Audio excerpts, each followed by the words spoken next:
북한이 그제와 어제 이틀 동안 핵 타격을 가정한 전술 탄도미사일 상공폭발 실험을 진행했다고 밝혔습니다. 이른바 핵 반격 가상 종합훈련에서 실제 전술핵 무기 발사 절차와 폭발 기술까지 검증에 성공했다는 게 북한 주장인데요. 신범철 국방부 차관 모시고 이야기 나눠보겠습니다. 어서 오십시오. 예, 안녕하세요. 네, 단어 하나하나에 다 의미가 좀 다른 것 같아요. 특히나 상공폭발, 공중폭발에 언론에서 주목을 하고 있는데 하나씩 차관님께 여쭤보기로 하겠습니다. 자, 핵반격을 가정한 종합 전술 훈련으로 미사일에 모의 핵탄두를 달고 공중 폭파 시험을 했다고 밝히면서 동작 믿음성이 검증됐다 이렇게 자신감을 보이고 있습니다. 북한이 어떻게 평가하십니까? 북한의 계산된 행위다. 과장 행위일 수도 있고 한미 연합군사 훈련에 대한 과잉 행위, 과장 행위 이런 것이라고 평가를 하는데요. 네. 자신들의 핵 능력이 정말 있다. 이걸 보여주기 위해서 구체적인 수치까지 이야기하면서 하는 건데 네. 사실은 저희가 정보당국에서 보다 면밀하게 분석할 부분이 많습니다. 그렇기 때문에 그것을 당연히 사실이라고 보기는 어려운 부분이 있고요. 네. 내용을 좀 들여다 보니까 사실은 저렇게 전술핵 탄두에 결국엔 기폭 실험을 했다는 건데 전술핵은 어디 있습니까? 그런 식으로 사실은 북한이 단계적으로 공개해야 될 부분을 갑작스럽게 뭔가 있는 것처럼 보여주기 때문에 그 말 자체를 100% 신뢰할 수는 없다. 그렇기 때문에 제가 약간의 과장이 섞여 있는 듯하다 이렇게 표현을 했습니다. 그럼 예. 왜 그랬을까요? 지금 이 시점에 왜 그런 과잉 행동을 하는 걸까요? 북한은 자신들의 능력이 대단하다고 보여주는 거죠. 일차적인 목적은 사실은 우리 대한민국을 향한 메시지도 있지만 북한 내부라고 봐요. 지금 김정은 정권이 북한 경제 상황이 어렵고 그런 상황에서 유일한 성과가 이러한 핵 능력 강화에 있다. 그렇기 때문에 그거를 선전하는 거죠. 북한 주민들에게. 네. 우리에게 대한 것은 결국 한국을 언제든지 위협할 수 있다 하면서 겁을 주려는 모습인데요. 이것이 사실은 이번이 처음도 아니고 북한이 최근 들어서 늘 하던 행동 패턴이기 때문에 우리가 북한의 저러한 발사를 정보당국에서 면밀히 분석하면서 북한의 기만 행위라든가 또는 반기만 행위 같은 것이 무엇인가를 또 찾아내는 것도 중요한 업무라고 생각합니다. 지금 북한이 미사일 폭발 고도 800m라고 밝혔습니다. 구체적으로 고도를 밝힌 게 이번이 처음이다 보니까 앞서 리포트에서도 800m 고도에서 폭발한 건 살상 능력을 강조하거나 서울 도심을 노렸다는 걸 지금 강조하려는 측면이 있다 이렇게 분석했는데 차관님께서는 어떻게 보십니까? 예, 그렇게 구체적인 숫자를 제시함으로써 뭔가 있는 것처럼 보여주는 거죠. 저 800m라는 것은 앞서 보도에도 나왔지만 사실은 핵폭탄을 폭발시킬 때 지상에서 폭발을 시키면 지상에 있는 건물이라든가 산악지형이라든가 이런 것들이 어떻게 보면은 통제를 하는 역할을 해요. 그래서 예. 그 폭발력이 확산되는데 제한이 있죠. 예. 그래서 히로시마 원폭도 지상에서 500m 상공에서 폭발한 걸로 알고 있는데요. 예. 저런 식으로 자신들의 능력이 구체적이다 하는 것을 보여주기 위함인데 네. 이 점을 생각하시면 될 것 같아요. 과거 북한이 2016년, 17년에 핵 실험하고 ICBM 실험할 때 핵탄두를 공개한 적이 있어요. 예. 장구처럼 생긴 수소폭탄이라고 했고 또 원형처럼 생긴 핵탄두를 공개하고 네. 핵실험을 하고 ICBM 실험을 했잖아요. 예. 그런데 지금은 북한이 구체적인 전술핵이라고 이야기하면서 어떤 것인가를 구체적으로 공개하거나 밝히지 않고 있습니다. 그러니까 지금 북한의 주장을 100% 신뢰할 수 없다. 그렇게 생각합니다. 예. 네, 알겠습니다. 과잉이라고 말씀하셨고 과잉 그런 행동에 과잉 대응은 해야 되지 않겠습니다만은 그래도 북한의 어떤 객관적인 능력을 좀 평가할 필요는 있지 않겠습니까? 지금 보면 핵 투발 수단, 발사 장소 다양화하면서 과시하고 있는 상황인데 그렇다면 당장이라도 기본 능력을 갖춘 건가요? 핵 전면전에 나설 능력이라고 해야 될까요? 당장 핵무기를 사용하기는 어렵다고 봅니다. 그렇지만 우리 국방당국에서는 네. 언젠가 임박할 수 있다. 그런 위기의식 그리고 북한의 핵 능력이 고도화되고 있다는 점을 우리가 면밀히 대응해서 우리의 억제력을 강화시켜 나가야겠죠. 결국에는 독자적인 차원에선 우리의 삼축 체계를 강화해 나가야 되는 것이고요. 한미 연합방위 태세 차원에서는 확장 억제 역량을 또 키워나가야 되고 미국과 협조를 해야 됩니다. 네. 그리고 그런 것들을 훈련을 통해서 또 발전시켜 나가야겠죠. 예. 그 사진이 공개가 됐는데 김정은 위원장이랑 김주애가 함께 그 안개가 자욱하게 낀 사진이 있습니다. 거기 길이 제대로 나 있는 것도 아니다 보니까 여기에 이동식 발사 차량, 지금 이 사진입니다. 길이 제대로 나 있지 않아서 이동식 발사 차량이 진입하기엔 좀 어려워 보이기 때문에 숲속에 있는 지하, 땅을 파서 거기에 매설해 놓은 어떤 발사관, 사일로에서 발사했다는 관측도 나오는데 어떻게 보십니까? 뭐 배제할 수는 없다고 봅니다. 물론 정보 당국에서 면밀하게 분석을 해야 됩니다. 지금 화면보다도요 발사 초기에 화염이 V자로 나오는 것이 그러한 뭐 간접적인 증거다. 미국에서 뭐 이미 보도가 되고 있는데요. 사일로에서 발사하면 저렇게 V자로 연기가 나옵니까? 지금 저거보다 조금 전 단계 화면도 있는데요. 사진도 공개된 바가 있는데 아무튼 그런 가능성을 염두에 두고 저사면입니다. 왜냐면은 밑에 관에서 발사될 때 화염이 옆으로 새서 나오기 때문에 V자 형태다. 그런 전문가들의 분석이 있는 거죠. 네. 아무튼 북한이 일종의 기만행일 수도 있고 실제로 사일로를 여러 개 져서 자신들의 발사하는 그런 곳을 숨기려 할 수도 있습니다. 네. 그런데 전통적으로 그 핵 미사일은요 사일로에서 이동식 발사대로 옮겨오고 있어요. 지금 사일로 같은 경우는 지하에 있는 고정식 발사 그렇죠. 고정식이기 장치죠? 때문에 예. 위치만 파악된다면은 그것은 타겟이 되기 때문에 그렇게 예. 바람직하지 않아서 네. 이동식 발사대로 옮겨오고 있는데 아무튼 북한이 저러한 사일로를 여러 곳에서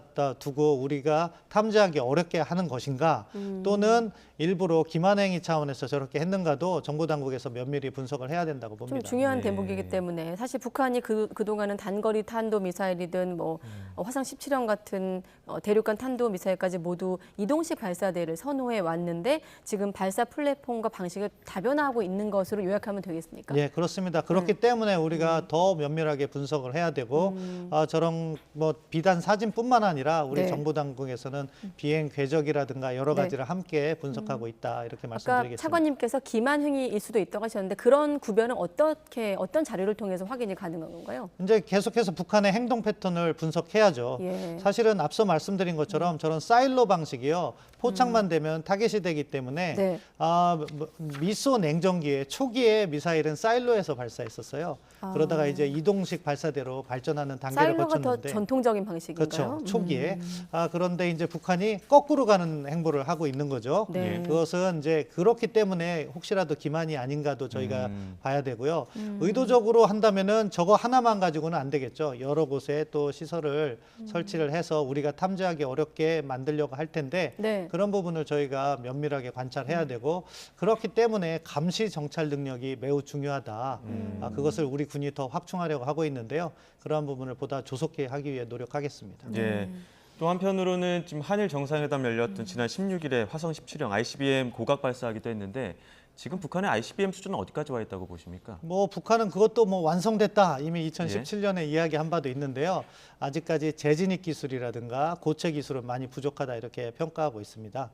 그런 부분에서 뭐 북한이 입증을 하기 위해서는 뭐 실각 발사를 한다든가 또는 고체 ICBM의 발사 시험을 해야 되는데 그 단계까지는 아직 못 온 것으로 알고 있습니다. 예. 네, 알겠습니다. 또 한 가지 김정은 국무위원장 곁에선 군복 차림의 인물을 모자이크 처리해서 공개했습니다. 언론에선 모자이크맨 이렇게 모자이크맨이 누구냐 이렇게 좀 추측이 난무한데 어떻게 좀 보십니까? 뭐 언론에서 나온 거 이상으로 제가 말씀드릴 게 없습니다. 뭐 그 부대의 지휘관일 수도 있고 네. 또 그러한 미사일을 개발하는데 주요한 역할을 한 사람일 수도 있는데 아무튼 모든 가능성을 열어두고 정보 당국에서 뭐 분석을 하고 있습니다. 근데 보통 그렇게 북한이 공개한 사진에서 저렇게 특정 인물을 모자이크하는 경우가 흔치 않기 때문에 그 의도가 무엇이냐에 궁금증이 많은 것 같은데 저렇게 모자이크하는 경우는 어떤 경우인 겁니까? 그러니까 기존에 알려지지 않은 인물일 가능성이 있는 거죠. 예. 그 인물이 등장하는 것이 북한 나름대로는 자신들의 계산, 자신들의 이익에 부합하지 않는다는 차원에서 얼굴을 의도적으로 가린 거라고 생각합니다. 예. 네. 그리고 좀 사진에도 나와 있지만 훈련에 김정은 국무위원장이랑 딸 김주혜가 동행을 했습니다.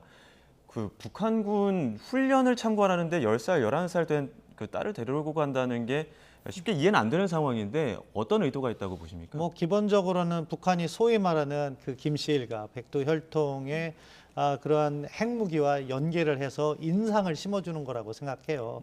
그렇다고 해서 뭐 지금 김주혜가 후계자 수업을 받고 있느냐 네. 그렇게 단정 지을 수는 없다고 보고요.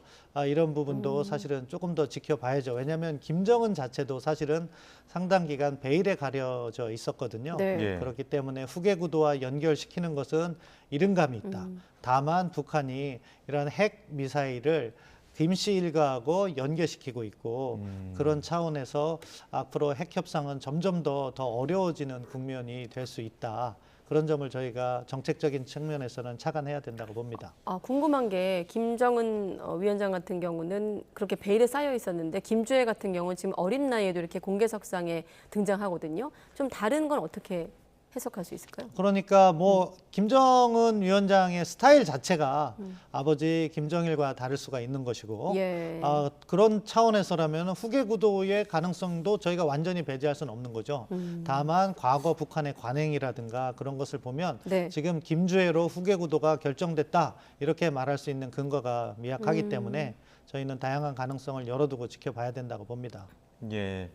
또 이번 그 한일 정상회담 내용, 그 지소미아 정상화에 관련된 질문도 드려봐야 될 것 같습니다. 네. 정상화 발표 나오자마자 국방부에서 바로 실무 절차 들어갔다고 하는데 지금 어떤 절차 진행 중인 겁니까? 2단계인 거죠. 그러니까 국방부에서 외교부로 그 정상화 과정이 필요한 절차를 밟고 우리 외교부에서 일본 외무성에게 이제 통보를 하면 되는 겁니다. 그런 절차가 뭐 국방부 차원에서는 이미 지난 금요일 날 밟았고요. 예. 앞으로 조속한 시기에 그 문제가 해결될 것으로 봅니다. 네, 사실 지소미아 문제는 논란 초기에서부터 이런 문제 제기가 있었습니다. 오히려 일본이 더 필요로 하는 것이고 일본 정보 자산을 통해서 우리 군 정찰 능력이 그렇게 그다지 강화하지 않는다 이런 주장과 우려가 있는데 차관님은 어떻게 생각하십니까? 사실 그런 부분에 있어서 저희가 보다 냉철하게 봤으면 좋겠어요. 네. 뭐 지금 수준에서의 일본의 정찰력도 있을 것이고 5년 후 수준에서의 일본의 정찰력도 있을 겁니다. 네. 그리고 지소미아라는 것이 단지 그것을 체결함으로 해서 우리의 정보를 막 일본에 갖다 주는 거다. 네. 이렇게 말씀하시는 분들이 많은데요. 그거하고 전혀 무관합니다. 지소미아는요. 네. 상대국에게 받은 정보를 제3국에게 유출하지 말자는 거예요. 그렇기 때문에 군사협력의 기본이고 우리가 일본 말고도요. 많은 국가들과 그것을 체결한 거예요. 네. 그럼 실질적인 한일 간의 정보교류 협력은 양국의 필요성에 의해서 합의된 부분에 있어서 협력을 하게 되는 겁니다. 네. 뭐 일본이 더 도움을 받냐, 우리가 더 도움을 받냐, 그것과 관련해서도요. 사실은 가장 중요한 게 지금 저희에게 있어서는 제가 앞서 감시 정찰 능력이 중요하다고 했잖아요. 예. 네. 그런데 북한이 저렇게 사일로에서 미사일을 발사하든 이동식 발사대에서 미사일을 발사하든 중요한 거는요. 우리가 북한을 들여다보는 것을 보다 촘촘하게 그리고 위성이라는 게요. 계속 서 있지 않잖아요. 네. 한반도 상공을 지나가기 때문에 다음 위성이 얼마나 빨리 오느냐가 북한의 행동을 파악하는 데 매우 중요한 거예요.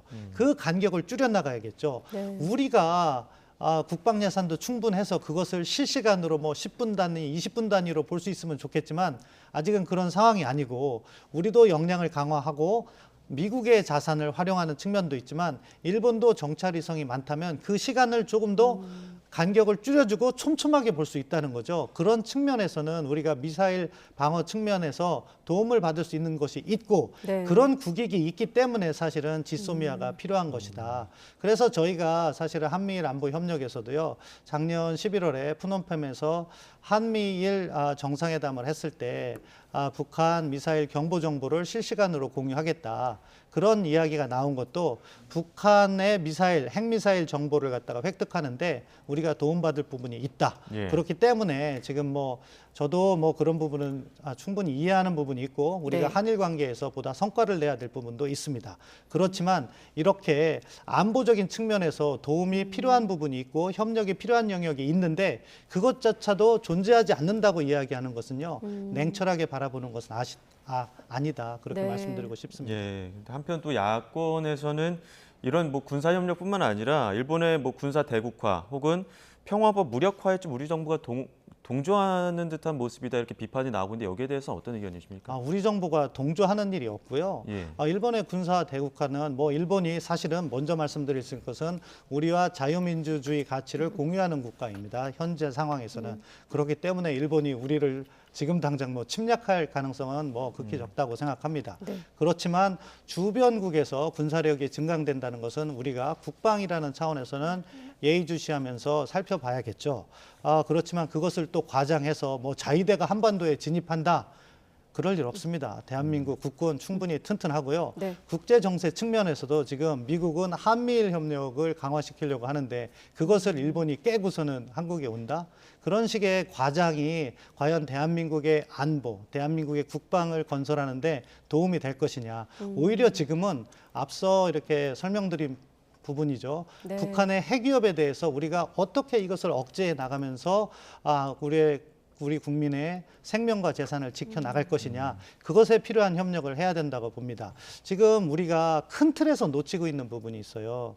앞서 북한의 2017년 이전의 도발을 제가 설명드렸는데요. 네. 그때는요, 북한이 핵미사일을 발사하면 북한 대 한미일 중러까지 협력을 해서 북한을 압박하는 구도가 됐어요. 예. 네. 그렇지만 2018년 이후에 좋은 의도에서 북한과 대화를 시도했지만 북한과 중국과 러시아의 관계가 개선되면서 지금은 북한이 핵미사일 발사 실험을 해도 중러가 유보적인 상황을 보이고 있어요. 전략 구도가 1대5가 아니라 자칫하면 3대3의 구도로 변화할 수가 있다는 거죠. 네. 그렇다면 이것을 다시 1대5의 구도로 만드는 것이 정말 중요한 것이고 그걸 위해서는 한미동맹을 강화하고 한미일 안보 협력을 해나간 다음에 중국과 러시아를 다시 우리 쪽으로 견인하는 외교적 행보, 군사적 행보를 해야 되는 것이고 그런 것들을 위해서 이러한 보다 폭넓은 협력을 구상하고 있다. 그러니까 앞으로 성과가 어떻게 나오는지를 정말로 봐주셨으면 하는 바람입니다. 네, 한일 관계에서 과거사 문제도 있고 또 수출 규제 문제, 또 말씀하신 지소미아까지 워낙에 쟁점이다 보니 다 얽혀 있지 않습니까? 그러다 보니 좀 우려가 있지만 차관님께서는 안보 협력 필요성이 있는데도 없다고 하는 건 좀 문제라고 하시면서 냉철하게 보자라고 하시면서 북한 핵 위협 억제를 위한 협력을 말씀하셨거든요. 아까 놓친 질문이 있는데 어렵게 모셨으니까 자, 김정은 위원장이 핵 공격 태세 완비를 거듭 천명했거든요. 자신감을 좀 내비쳤는데 7차 핵실험 가능성까지 좀 여쭤보고 마무리하겠습니다. 예, 7차 핵실험 가능성은 배제할 수가 없습니다. 네. 북한이 과거 6차 핵실험까지의 방식으로 핵실험을 한다면 네. 언제든지 준비가 돼 있을 겁니다. 하지만 앞서 제가 말씀드렸잖아요. 전술핵 능력을 보여주기 위한 전술핵 핵탄두 실험을 한다면 기술적 준비가 되어 있어야 되는 거예요. 네. 더 작은 규모의 핵탄두를 공개하고 그것을 갖다가 핵실험을 하면서 일정 규모의 폭발력을 보여주고 그 다음 단계에서 기폭장치 실험이 성공했네 이렇게 이야기가 나와야 되는데 아무튼 그런 핵실험은요 북한이 기술적 준비가 되어 있어야 가능한 예. 것이고 언제 할 것인가 보다도 그러한 기술적인 완비가 되어 있는지를 우리가 주도 면밀하게 지켜봐야 된다 그렇게 생각합니다. 네, 알겠습니다. 네, 국방부 신범철 차관이었습니다. 오늘 말씀 고맙습니다, 차관님. 감사합니다.